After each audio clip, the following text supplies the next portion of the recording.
আমি যদি এখন আমার মোবাইলের কলের মধ্যে যাই এবং ডায়াল প্যাডে গিয়ে যদি এরকম নাম্বার ক্লিক করি, তো এখানে দেখুন কিছু অ্যাপ আমার এখানে হাইড হয়ে রয়েছে। এই অ্যাপগুলো কিন্তু আমার মোবাইলেই রয়েছে, কিন্তু এই অ্যাপগুলো কখনো কেউ আমার মোবাইল থেকে খুঁজে পাবে না যতক্ষণ না এরকম কলের মধ্যে গিয়ে এই নাম্বারগুলোকে ক্লিক করবে। এর জন্য কিন্তু আমাদের মোবাইলে কোনো থার্ড পার্টি অ্যাপ্লিকেশন কোনো কিছু লাগাতে হচ্ছে না, সম্পূর্ণ মোবাইলের সেটিং এর মাধ্যমে আপনারা এটা করতে পারবেন। তো আপনারাও কিভাবে আপনাদের মোবাইলের গুরুত্বপূর্ণ এরকম অ্যাপগুলোকে হাইড করে রাখবেন, চলুন তা দেখে নেওয়া যাক। এর জন্য আমি চলে এসেছি আমার মোবাইল স্ক্রিনের মধ্যে। এখান থেকে চলে যাব আমার মোবাইলের সেটিংস এর মধ্যে। তো সেটিংসে আসার পর এখানে একটু নিচের দিকে স্ক্রল করলে সবার মোবাইলে এই অপশনটা শো করবে প্রাইভেসি বলে। তো এখানে জাস্ট ক্লিক করব। তো প্রাইভেসিতে ক্লিক করার পর এখানে দেখুন একটি অপশন রয়েছে হাইড অ্যাপস বলে। তো এখানে আমাদেরকে ক্লিক করতে হবে। এখানে ক্লিক করার পর লকের এরকম একটি অপশন চলে আসবে এবং আপনাদের মোবাইলের হোম স্ক্রিনের যে লকটি রয়েছে সেই লকটি এখানে দিয়ে দেবেন। সেটা আপনাদের প্যাটার্ন হতে পারে বা এরকম নাম্বার হতে পারে, কিওয়ার্ড হতে পারে, তো সেটা এখানে দিয়ে দেবেন। তো লকটি দেওয়ার পর আপনাদের সামনে এরকম একটি অপশন চলে আসবে এবং আপনাদের মোবাইলে যত অ্যাপ রয়েছে সব এখানে শো করবে।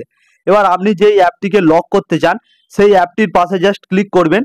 তো ক্লিক করার পর সঙ্গে সঙ্গে আপনাদের এরকম একটি পপ আপ চলে আসবে। এখানে লেখা রয়েছে সেট অ্যাক্সেস কোড বলে এবং দুটো অপশন রয়েছে, একটি হলো ক্যান্সেল, একটি হলো সেটিংস। তো আমাদেরকে সেটিংসে ক্লিক করতে হবে। তো সেটিংসে ক্লিক করার পর সঙ্গে সঙ্গে সেট অ্যাক্সেস কোডের অপশন চলে আসবে। এখান দিয়ে আপনাদেরকে একটি কোড তৈরি করতে হবে। এই কোডটিকে মোবাইলের ডায়াল প্যাডে গিয়ে ক্লিক করলে আপনাদের হাইড অ্যাপটি শো করবে। এখান দিয়ে আপনারা যে কোনো নাম্বারেরই কোড বানাতে পারেন, কিন্তু নাম্বারের আগে হ্যাচ এবং নাম্বারের শেষে হ্যাচ দিয়ে দিতে হবে। যেমন আমি এখানে একটি কোড তৈরি করছি, হ্যাচ 3টে 0 আবার হ্যাচ। তো এখানে দেখুন আমার কোডটি হয়ে গেছে এবং ওপরের দিকে দেখুন রাইট চিহ্ন রয়েছে, এখানে জাস্ট ক্লিক করব। তো এখানে ক্লিক করার পর তো নিচের দিকে দেখুন এখানে ডোন হওয়ার সেকেন্ড দেখাচ্ছে।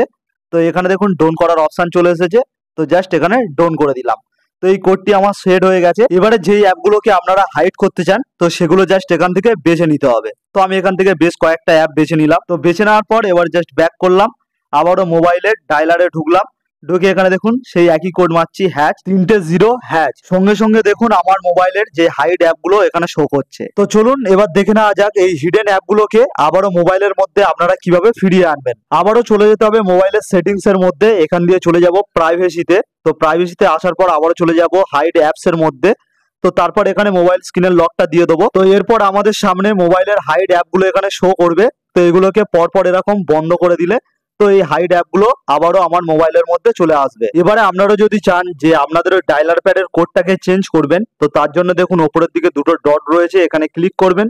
তো করার পর এখানে সেটিংস চলে আসছে, সেটিংসে ক্লিক করবেন। এখানে দেখুন একটি অপশন চলে এসেছে চেঞ্জ অ্যাক্সেস কোড বলে। তো এখানে ক্লিক করবেন। তো এখানে ক্লিক করলে আপনারা এখান থেকে অ্যাক্সেস কোডটাকে চেঞ্জ করতে পারবেন। তো কেমন লাগলো আজকের ভিডিওটি যদি হেল্পফুল হয় অবশ্যই একটি লাইক করে দেবেন আর এরকম ভিডিও পেতে আমার চ্যানেলটিকে সাবস্ক্রাইব করে রাখবেন।